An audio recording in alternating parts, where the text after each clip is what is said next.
Les journaux ont parlé de la Saint-Valentin. Et on découvre tout cela en images maintenant avec la revue de presse qui démarre avec le quotidien Le Soleil. J'ai pu apercevoir. Oui, on y va. Ok. Donc Le Soleil qui nous permet de démarrer cette revue de presse avec le colloque international sur les voies de l'émergence économique du Sénégal, ouvert hier à l'initiative de l'Association sénégalaise des anciens élèves et auditeurs de l'ENA France qui ambitionne de donner un point de vue détaché dans la mise en œuvre du plan Sénégal émergent. Le Premier ministre Mahamat Boun Abdallah Dionne, qui a présidé le colloque, a déclaré que le plan Sénégal émergent, c'est doubler la croissance en une génération. Le Soleil nous rappelle que le thème, c'est quelle voie pour l'émergence économique du Sénégal avant d'exploiter un autre chapitre du discours du Premier ministre. Il a déclaré que l'État a besoin d'une production intellectuelle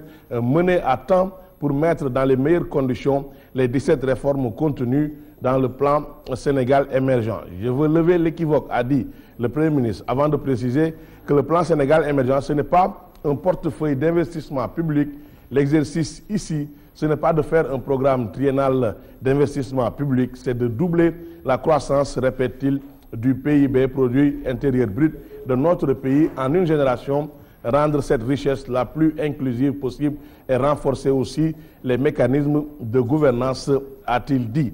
Pour Yoro Dia, président de l'ASENA, dont l'ambition est de faire de cette structure le premier think tank du pays en réflexion sur la modernisation de l'État, le plan Sénégal émergent constitue un grand pari dans l'avenir qui requiert un consensus national, mais aussi un dialogue sincère. Toujours dans les colonnes du Soleil, mais dans un autre article qui revient sur une autre rencontre tenue à Dakar, une déclaration rejoint celle de Yoro Dia. Ce sont les propos de Philippe English, économiste de la Banque mondiale, qui estime que certains projets du plan Sénégal émergent doivent faire l'objet d'une analyse plus poussée.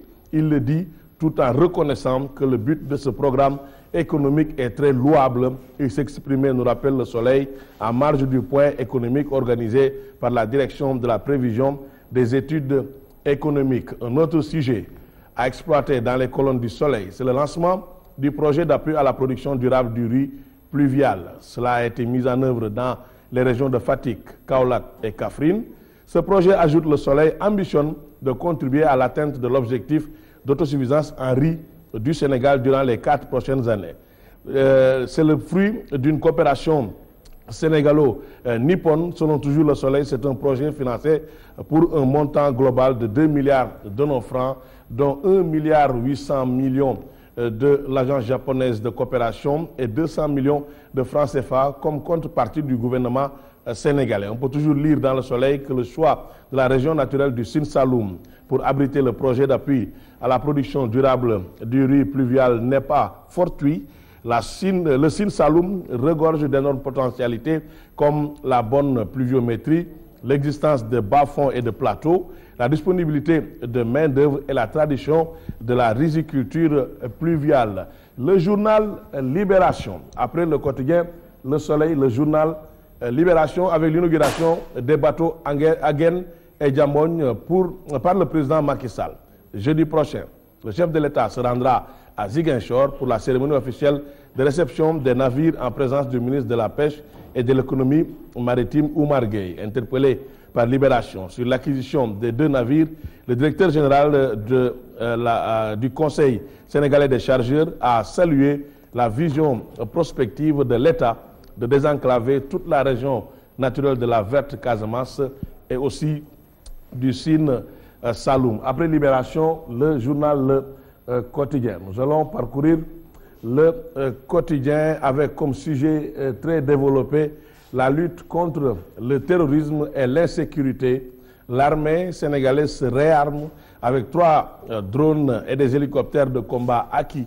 C'est grâce à la coopération militaire avec les États-Unis. Le journal nous dit que l'avion de surveillance pour les opérations de renseignement militaire a été livré aux soldats sénégalais avant la visite du président Obama à Dakar. C'était le 26 juin 2013.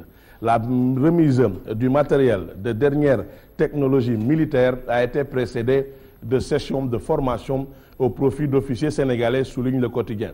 Le journal ajoute qu'en attendant de disposer du MQ-1 Predator américain qui a fait ses preuves en Afghanistan, les Djambars se réjouissent de cette nouvelle ou de ces nouvelles acquisitions qui entrent dans le cadre du renforcement de leur capacité opérationnelle. Ces drones ne sont pas les seuls équipements reçus. L'armée utilise aussi une dizaine de nouveaux hélicoptères. Certains de ces appareils ont pris part aux manœuvres organisées au nord-ouest fin 2014, souligne toujours le journal Le Quotidien, avant de conclure en soutenant que l'exercice consistait à former les troupes au sol en guidage aérien et tactique avancée, c'est-à-dire GATA, ce qui fait dire au journal Le Quotidien que l'armée sénégalaise vole désormais dans une autre dimension. Voilà pour la revue de presse d'Alioune Diop de ce vendredi 13 février 2015. Merci Alioune, très bonne fête de Saint-Valentin.